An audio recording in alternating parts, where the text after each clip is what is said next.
Bow Wow, if you don't listen to Brat, this album is a bad idea. But you know what? I'm pretty sure you know that.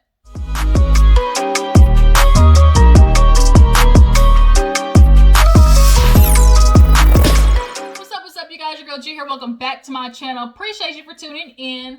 You know, we're going to get right back at it. We're going to talk about growing up hip-hop Atlanta. This episode was a little yang. Like, it gave us Bow Wow basically trying to convince Brat, that he has this, this grand scheme of ideas. It's going to be awesome to sit here and talk about my exes who I stuck my penis in. That's going to be great. Yeah, we all know this is going to be a flop. People are going to listen to it, just to hear the stories, but that's it. And I think, honestly, like Jermaine Dupri said, that's what Bow Wow wants. He wants it to be a conversation, and that's what it's going to be. Period. That's all it's going to be is a conversation. But nonetheless, we're going to get into this episode, talk about it. Real Housewives of New Jersey review should be up by now, so definitely go click on that, check that out, because Teresa set that bitch off. Let me tell you, she started the season off with a bang, okay?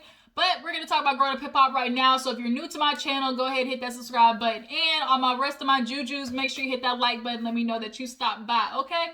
Growing up hip-hop, this episode opened up with Brat and Deb talking about this, this EP. Deb is trying to convince her, look, we have all these, newcomers, the rookies. They could use some advice from a legend like you, somebody who's been in the game. And she's like, I get that, I understand, but like, I don't know these rappers. Like, you're not just gonna put my name on something and I don't get no good feeling from them. She needs a vibe. Brat, if she's gonna do something, she wants to maybe work with one personally or a couple of them personally that she can see herself putting the effort in it. And Deb's trying to cut her off and everything. She like, Deb, you can't hear me talking if you speaking too. Like, you can't keep doing this. Deb does have a way of, like, once she's headstrong about something, not listening to anybody. But Brat, because she's been a friend of her for so long, I think she knows how to maneuver around that. So Deb is like, okay, look, why don't we have like 3 over here with me, and then you take 3, and we do it like that. That way you can pick.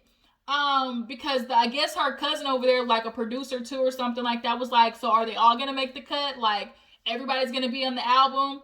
And at first Deb was like, yeah, and so he was kind of like, So then that's when she came up with the idea of, you have your 3, I have my 3. So that's when Brad was kind of like, okay, I'll think about it. So after that, we see good old pimpin'. He in the studio with Bow doing what he usually do, sitting there smoking, getting chunky. It's so crazy when I look at Bow Wow, because I have a friend, his name Justice. He looked just like Bow Wow. Like, we used to go, like, light eyes, everything, like, scraggly sideburns. Like, it's ridiculous. Like, Jay, shout out to you, went to high school together. He looked just like Bow Wow. But, just has a little bit more swag. So, I was gonna say Justice. Bow Wow, he is in the studio with Pimpin', and he messaging Dime. They have this very back and forth relationship. She's gonna have trust issues with him because at the end of the day, he cheated. Like, niggas, y'all gotta understand, once you do something to break trust, it is your duty to go way above and beyond what you feel like is necessary to make sure your girl is good again. You feel like it's extra having to text her, every time you go somewhere? It might be, but guess what? That's what you have to do after you've broken her trust. That's just what it is. And Bow Wow, he's feeling the type of way because he's like, dang, I can't get in the vibe if Pimpin's head is all messed up because he with Diamond. As much as I love her, like, they don't need to be together at all. I mean, they really don't need to be together. If you ask me, Diamond can do way better. But that familiarity, that comfortability that you have with somebody after being with them for years is what keeps people together. It's the fear of the unknown. It's the, sometimes people become addicted to the pain, become addicted to the fighting, because once the fighting's done, y'all make up, then you have the great makeup sex, and then, that's what makes y'all fall in love all over again. Like, it's a toxic cycle. People do it all the time. Look at Bow Wow. But he realized that he needs to stay single because he is no good as a monogamous man. No good. Ayana comes in and Pimpin goes out to talk to Diamond. And they kind of talk about the EP, and he's kind of like, yeah, I don't think I'm gonna do it. I guess he's in Fast 9. I guess he got him a little 30-minute cameo, in the big leagues. I mean, that's cool. I'm glad you move your celebrity up a little bit. So he's in Fast 9. So he's like, I got that in my album. I ain't gonna do it. So she's like, do Deb know that? And he like, oh no. And so that's the thing about Bow Wow. Like he's a people pleaser as much as he likes to deny that he don't give a damn what people think. Like the fact that you haven't told Deb yet that you're not really into it, like weak sauce. Brat was basically saying everything for him when they were at the meeting. So she's like, yeah, you might want to, figure that out. So she's like, well, what's the album about? I hear it's about all these girls. And so he's like, yeah, it's about people in my life. She's like, really? Like, that's what you're doing? And so she's like asking about who is on there. And who did she bring up?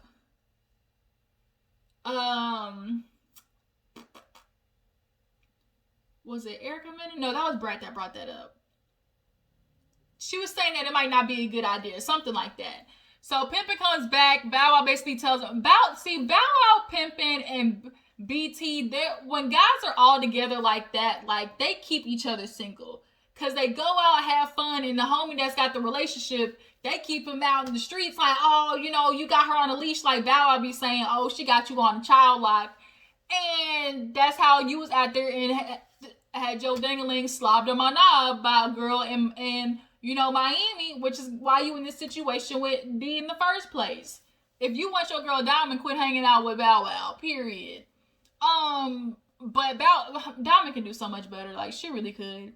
But moving on, so we have this little scene with Shaniah and Jermaine Dupri. I love the fact that they're trying to get, voters, back in the game, because our government system is all the way fucked up. When I tell you it is messed up, Texas, we see how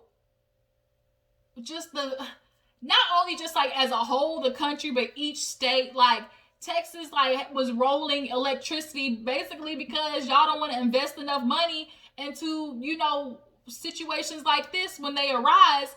People died, froze to death, people's pipes were frozen and busted, and y'all allowed like American people who pay their taxes to suffer because y'all greedy assholes. That's another video, but nonetheless, voting important, okay?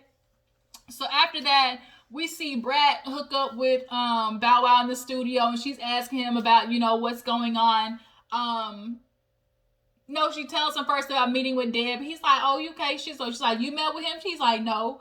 And he tells Brat, like, I don't think I'm gonna do it. So she tells her she tells him kind of like what her and Deb came up with, which was, maybe I pick my three, and because, they're who I vibe with, what I can do it. Like, it's a feeling, music is a feeling. You got to be into it. So I can appreciate that, Brat is coming from it from that point of view. So they get into, his album. She's like, I know you working on things, so, what you came up with. So he tells her how it's about, each girl in his life, and, he's going to talk about, what their experience was, yada, yada. And she immediately is like, Bow, that's not a good idea. Like, these girls going to come out the woodworks, 1. 2, these girls probably married now with kids and stuff like that. They don't want their business out in the streets. Don't nobody care that, who cares that they slept with you? He's like, oh yeah, they gonna care, because they got fucked by the Prince of Hip-Hop. And she's like, no, they got effed by the whole of hip-hop. Like, Bow Wow is so full of himself to the extent that it's like not even warranted. Like, bro, you're not no Michael B. Jordan. Like, you're not no Idris Elba. Like, you are so full of yourself just because you were to hit a few people. Like, sometimes I feel sorry for him because I know deep down, like, I think he planned more for his life. I really, genuinely, I think Bow Wow is just settled into this idea because I think that he, knows that it's a great PR. Like, it's not bad PR. Like, it's disruptive, social media. Like, it disrupts the cycle. But I think he's dependent on that and wanted to do that because had he not and just released music, I don't think he was confident enough in people going to listen to it. Y'all get what I'm trying to say? I think Bow Wow was insecure in the fact that if I just release music and not even say who, like, oh, it's about females, or oh, like, this is what it's about, like, I just release music and say, oh, you know what, it's about my life, without this shtick of, oh, each album's gonna be about a girl, you know, I fucked. I think he didn't have enough confidence in himself to believe that people are really gonna go listen to it. And that's just my thought. But he's like, yeah, you know, I got everybody. And so she's like, where's Erica Mena? He's like, she ain't on there. First of all, Erica Mena, she ain't no punk. Like, had it came out and, you know, they got engaged, I think definitely he knew she was going to have something to say. Plus, she has a kid now. I don't know if he really wanted to put that out there like that. Joey, I don't know if she's on there. I would assume she would be. Keisha Cole, and then he played the Black China snippet for her. So he's like, Brat's like, well, everybody's gonna know that's Black China, and he's like, exactly. And so, you know, some of them I really put their name in it, you know, because, you know, they might not get the hints. That's the whole fucking point, Bow Wow. Don't put their names in it. Just, if they know it's them, if the shoe fits, it fits. But, like, you don't have to drop the name in there. Like, he's so focused on making sure people know who it was that he slept with that, like, he's losing the music aspect of it. He dropped that one song, Pain, that I actually was, you know, slightly impressed with. And it was more about the actual stuff that happened in his life than the name of the girl itself. Like, that's what we're interested in. Okay, it's your life story, but you got more happening in your life than the girls that you slept with. Why are you not speaking about, you know, your dad being alcoholic, not being there, how that affected you, being a child star, like, so much more than you making your rounds in the industry. Like, Bow Wow, the more I think about it, like, I just feel sad for you, bro. Being fucked by the Prince of Hip-Hop. Like, what the come on. So, Brat's like, I'm about to go talk to JD because this ain't sounding right. So, what happens after that? I think that's what she does. Matter of fact, Brat goes sees JD, and, you know, he gets her a pair of shoes. You know, she's, oh no, before that, Pimpin' takes Diamond on a little date, and he called her little banana, sexy banana, we gonna peel you, okay? Pimpin' makes me laugh sometimes. He still don't deserve Diamond, but he made me laugh, talking about, you sexy banana, I wanna peel you. So, Diamond's impressed with the fact that he's doing a little something for her, you know, take the time out. They'd invite Remarkable. Is Remarkable's ass real? Do y'all believe her ass is real? I'm kind of stuck in between. I'm leaning more like she probably had like a little, like fat transfer or something like that. But it's big. So they sitting down and they talking about the EP and everything. And, you know, Pimpin's talking about how, like, it's still a good opportunity because he's not as big as Brat and Bow Wow. So it still could be a good chance. And, you know, besides the fact that, you know, when somebody tells you, oh, just worry about the music, you get screwed over that way. And Remarkable had the nerve to be like, yeah, you know, I definitely get that because, you know, the way they tried to, like, not give me the full picture when it came to, like, the boot camp. She was like, they didn't tell me all it was, and they do the flashback, and bitch, you lying. They didn't lie to you telling you that, like, oh, this was just, I don't get what did they lie to you about? Because they were saying this was like A&R, like, people were gonna go through, and regardless if it's a competition or not, like, you knew the fact that it was about, you know, creating artists, like putting them through that cycle of, you know, artist development, but you felt like you were too good for that. So I don't like how she tried to say like they lied to her about that. But nonetheless, you know, they're trying to maneuver this whole thing. So then Remarkable reveals, oh, her nigga's been on Pornhub like a maniac because she ain't giving him no nookie, no cookie, no puss, no nothing, no mouth, what that mouth do, nothing, because he's not giving her a ring. They've been together, I think she said like 8 or 10 years. This is why women, if you know you have a maximum number of what you can take for years of being with somebody before you don't get a ring, to me, I feel like 3 to 5 years, is a good, like, cap. 5 years, if he ain't gave you a ring in 5 years, bitch, that's a problem, if you ask me. Unless you're one of those people who can do the conscious coupling and you okay with just having the ring, whatever. But if you want to get married, if he does not know in 3 to 5 years and y'all move, like, stop moving in with these niggas before you get a ring, first of all, because you're basically giving him everything already. That's the part. Like, you move in and now you cooking and cleaning and washing his dirty drawers and everything. What he got to put a ring on it for? So his excuse was, oh, we've been going through so much. Like, we got the, music, so we haven't been really intimate with each other. Okay. What does that have to do with knowing if you want to marry her or not? He's not marrying you because you gave him everything already, Reed. Like, girl, 101. So now we get to Brat in the studio with JD, and she's telling him about Bow and this whole mess.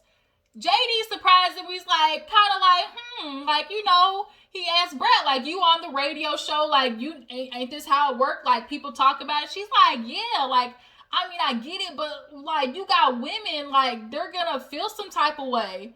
And women, you fuck with them too much, it can be a problem. They will make your life a living hell, especially the ones that he slept with.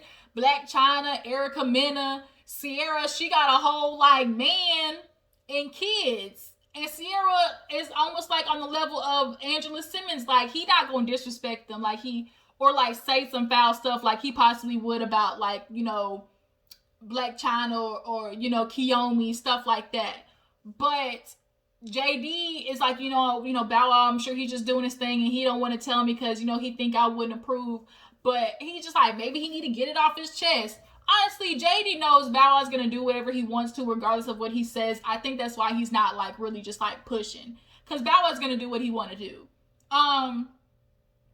Brat's like, what if women start coming out the woodworks, accusing him of stuff, and, like, that's opening up the floodgates. Like, it just opens that for whatever. And even though it might be hot topics for, a week or two, is it going to be music that is going to keep you on replay? Like, once we heard the song once, 2, 3 times, and we hear what it's about, like, that's it. We don't need to keep hearing the story. Because we're listening for the story. We're not listening for the music. Like, Bow Wow, you're going to shoot yourself in the foot with this one. Once we're done listening for the story, it's not music anymore. Like, it's not something that we're on replay in the car talking about, damn, I don't want to hear about how you and Keisha, Keisha Cole had sex all around LA, around the world, and on replay in my car. Like, that's, like, I don't care. Like, once I know what y'all did, what am I listening to the song for anymore? Period.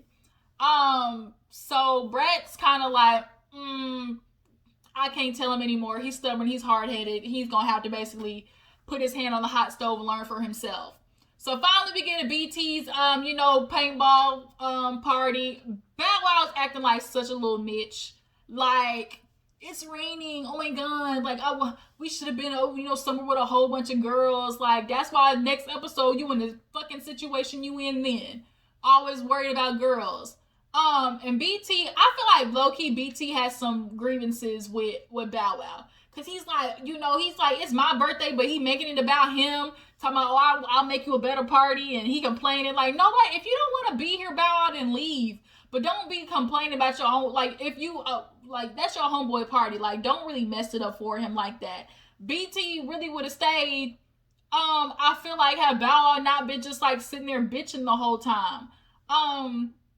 But they all just kind of, like, follow each other, and you really need to start speaking to Bow and be like, bro, like, okay, we get it. You don't like it, but I want to play paintball. Just sit your ass down and let me play. Yeah, he said his bougie self complaining about the rain, the water. All he want to do is smoke, get high, drink, and stick his dick in a whole bunch of bitches. And then here you go. Ding dong, baby. Mari. Yes or no? Is that his baby or not? Well, clearly it is. So, Shaniah hears that Ayana's coming, and she's like, oh no, I'm not gonna get here and be played like Boo Boo the Fool, getting ambushed. Shaniah, from what we're seeing of you in this situation, like, you do owe Ayana an apology. And the fact that you're not is really kind of like making me look at you a little weird. So Remarkable, when Ayana shows up, is going above and beyond, being hella loud. Like Ayana's like, bitch, we see you. Like I'm not like we see you. Like you're trying to be loud and make me watch you. Okay, whatever. So they paintball, pimping paintballs, diamond in the face. Kai is like, damn, I feel bad for Shawty, but that's not what I'm worried about. Shit, when y'all gonna put me on a date with her? That's what I want to know. I freaking love Kai. He's so funny. Great addition. Color Me Pink had the great analogy. Kai is Atlanta's little twist. Like, it's the perfect analogy. Y'all go watch Color Me Pink. I really enjoy her channel. But so Remarkable, like, she ends up putting her head like in a bun. I think she knew what she was doing, putting that shit in a bun, just in case, Nook, if you book. So she hugs Buku, goes over there to Ayana's like, girl, you didn't want to play? She like, nah. She's like, well, I want to come and talk to you about, things, obviously that happened. She's like, I get that, but today for me, like, it's not a good time to talk. And she's like, well, it's been a year, so when should we? I'm just trying to figure out what the problem is. She's like, look, I understand, like, you just kind of gotten something that had nothing to do with you. So I just kind of feel like, it should have stayed there. And she's like, well, all I did was ask a question. Like, I didn't disrespect you, call you out your name, but you did me. So I'm just trying to figure out, what the problem is. She's like, girl, like, I'm not doing this with you. And she's quiet. Ayana just gets quiet. And she's like, didn't I tell you I'm not talking to you? And Ayana's right. Like, you're not going to bully me into a confrontation with you. Like, I told you I don't want to talk, bitch. Like, leave me alone. But definitely Remarkable wanted that moment. So she kept going. And so Ayana, like, gets up and walk away. And she's like, right, bitch, you walking away because you wrong. And she's like, no, I'm not. And she's like, we don't really have to talk about this. Like, we can fight whatever, it is. She's like, so what you want to do? You want to fight then? And Ree's like, I don't want to beat your ass in front of everybody. And then Ayana's like, who ass getting beat? And then everybody gets up talking about, whoa, wait a minute. Pimpin' was like, I got money on Ayana. Like, she with the shits. And he's like, I see Ayana in action. She got it. I'm like, that'd be a good fight. But I do think Remarkable will beat that ass, though, unfortunately. So they're trying to pull each other apart. And that's basically where the episode ends. Next week, Bow Wow gets his surprise ding dong baby. And he want to talk about, I want to make sure it's 100% mine. That's what you get for fucking bitches raw. But yeah, you guys, that's Growing Up Hip Hop. Tell me how you feel about the episode. It was a little yang. Who will win in a fight between Ayana and Remarkable? Do y'all think Pimpin' and Diamond should get married? I don't think they should. They might love each other, but the thing is, Pimpin's one of those dudes where it's like, he wants the girl, but doesn't want to do everything to keep her, but yet doesn't want nobody else to have her because they know how valuable they are. He does not want nobody else to have Diamond, but you want to treat her fucked up. Niggas. It's time for me to go get some lunch, y'all. I really appreciate y'all for tuning in. Love you guys. Y'all know what you got to do. Subscribe, like the channel, and I'll hook y'all up on another review later. All right? Deuces.